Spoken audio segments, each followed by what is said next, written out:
Liver இருக்குன்னு தெரிஞ்சோம் வெறும் fatty liver தானேன்ட்டு கடந்து போகிற பர்சனாக நீங்கள். ஆனால் ஃபேட்டி லிவரோட அடுத்த கட்டம் என்ன அப்படின்றது தெரிஞ்சிங்கன்னா அதை கடந்து போக மாட்டீங்க. அது என்ன அப்படின்னு தெரிஞ்சுக்கிறதுக்கு இந்த வீடியோ பார்த்து தெரிஞ்சுக்கோங்க.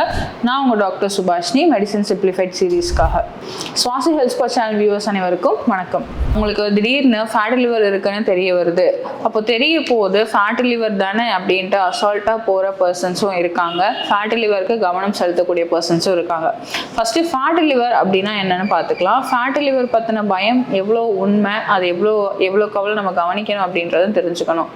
நம்ம சேனல்லையும் இன்னும் பல டாக்டர்ஸும் உங்களுக்கு ஃபேட்டி லிவரோட சிம்டம்ஸ் என்னென்ன, ஃபேட்டி லிவர் எப்படி வரும், யாருக்கெல்லாம் வரும், அதை ஏன் நீங்கள் கவனிக்கணும் அப்படின்ற பல வீடியோ கொடுத்துருப்பாங்க.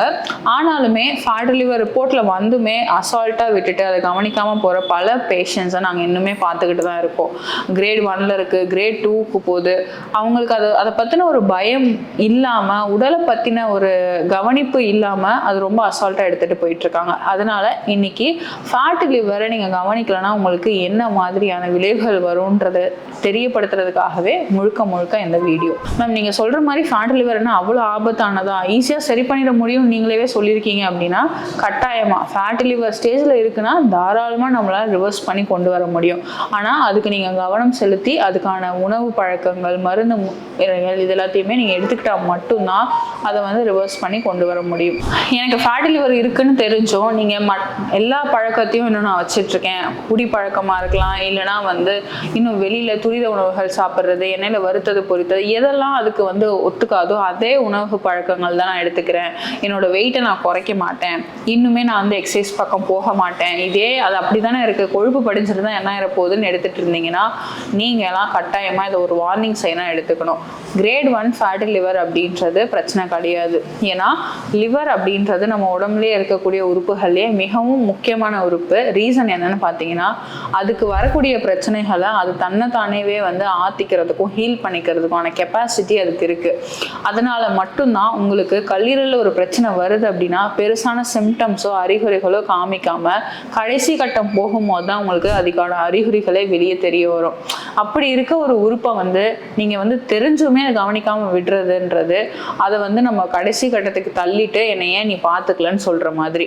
ஃபஸ்ட்டு ஸ்டேஜ் நான் சொன்ன மாதிரி வெறும் கொழுப்பு மட்டும்தான் படிஞ்சிருக்கும். நீங்கள் கேஷுவலாக எதுக்காச்சும் ஒரு ஸ்கேன் எடுக்கிறீங்க, இல்லை ஒரு டாக்டர் சஜஸ்ட் பண்ணி நீங்கள் ஒரு ஸ்கேன் எடுக்கிறீங்கன்னா உங்களுக்கு அதில் கிரேட் 1 ஃபேட்டி லிவர்னு வரும். யூஸ்வலாக இந்த கிரேட் 1 ஃபேட்டி லிவர் அப்படின்றது நம்மளால் ஈஸியாக ரிவர்ஸ் பண்ண முடியும். கிரேட் 2யுமே ஆல்மோஸ்ட் நம்ம ரிவர்ஸ் பண்ண முடியும். ஆனால் வித் ஸ்ட்ரிக்ட் ரெஸ்ட்ரிக்ஷன்ஸோட நம்ம லைஃப் ஸ்டைல் கைடன்ஸ், ஃபுட் எல்லாத்தையுமே ஸ்ட்ரிக்டாக ஃபாலோ பண்ண சொல்லுவோம்.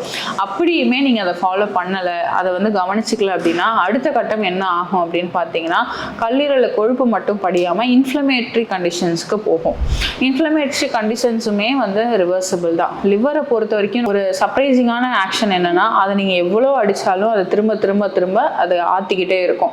அந்த ஒரே காரணத்தினால மட்டும்தான் லிவருக்கு வரக்கூடிய பெரும்பாலான பிரச்சனைகளை நம்ம ரிவர்ஸ் பண்ண முடியும் வெறும் உணவு மற்றும் வாழ்க்கை முறை மாற்றத்தினால. சில பேருக்கு மருந்தும் தேவைப்படும். இது first and second stage. Third stage என்ன அப்படின்னு பார்த்தீங்கன்னா இப்போ நான் சொன்ன மாதிரி லிவர் தன்னைத்தானே ஆற்றிக்கிட்டு வருது இல்லையா, இந்த ஆற்றிக்கிட்டே வரும்போது அதுக்கு சில ஸ்கார்ஸ் உண்டாகும். அதாவது ஆறுன வடுக்கல் அப்படின்னு சொல்லுவோம். அது உண்டாயிருச்சு அப்படின்னா அது தேர்ட் ஸ்டேஜுக்கு போயிருச்சுன்னு இருக்கும். ஃபைப்ரோசிஸ் அப்படின்ற மாதிரி ஒரு ஸ்டேஜை நம்ம சொல்லுவோம். இந்த கட்டத்திலிருந்துமே நம்ம கல்லீரலை மீட்டு கொண்டு வர முடியும்.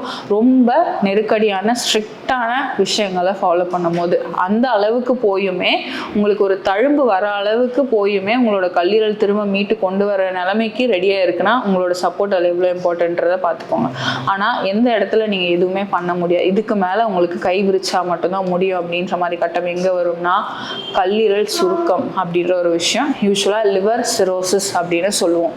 இந்த கல்லீரல் சுருக்கம் வந்துருச்சுன்னா இதுக்கு மேலே நம்மளால் ஒன்றுமே பண்ணவே முடியாது. ஃப்ராங்காக சொல்லணும்னா இது ஃபேட்டி லிவர் இருக்க எல்லாருக்குமே சிரோசிஸ் வருமா அப்படின்னு கேட்டிங்கன்னா கண்டிப்பாக நீங்கள் ஃபேட்டி லிவரை கவனிக்காமல் அதே உணவு பழக்கங்கள், அதே வாழ்க்கை முறை, அதே மாதிரி மருந்துகள் எதுவும் எடுக்காமல் கவனிக்காமல் இருந்தீங்கன்னா அடுத்தடுத்த ஸ்டேஜ் இப்போ நான் சொன்ன மாதிரி அடுத்தடுத்த கட்டத்துக்கு அது இம்ப்ரூவ் ஆகிட்டே போய் உங்களுக்கு லாஸ்ட்டில் லிவர் சுருக்கத்தில் தான் முடியும்.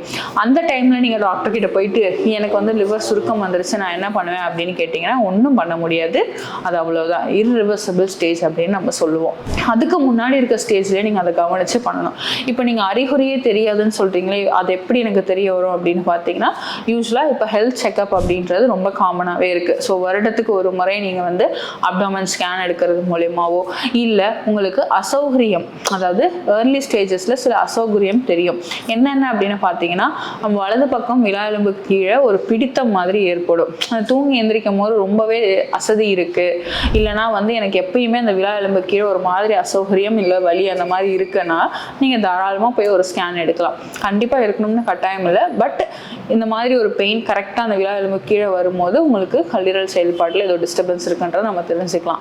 இது லாஸ்ட் ஸ்டேஜ்னு சொன்னேன் இல்லையா, கல்லீரலோட சுருக்கம், அதாவது லிவர் சிரோசிஸ் ஸ்டேஜில் இருக்கும் போது என்ன மாதிரியான விஷயங்கள் வரும் அப்படின்னு பார்த்தீங்கன்னா, வயிறு வீங்கிட்டு நீர் தேக்கம், அசைட்டிஸ்னு சொல்கிற மாதிரியான கண்டிஷன்ஸ், இன்னும் டிப்பிக்கலாக உங்களுக்கு கால் வீக்கம் வர்றது, அந்த மாதிரி நிறைய சிம்டம்ஸ் இருக்குது.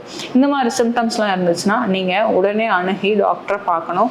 ஆனால் நமக்கு அதுக்கு பெருசாக மருத்துவ முறைகளில் அதுலேருந்து மீட்டு கொண்டு வருது அப்படின்றது கஷ்டம். மருந்து மாத்திரைகள் எல்லாமே இருக்குது, ஆனால் அதுலேருந்து நீங்கள் ரிவர்ஸ் பண்ணணும் அப்படின்றது ரொம்பவே கஷ்டமான விஷயம்.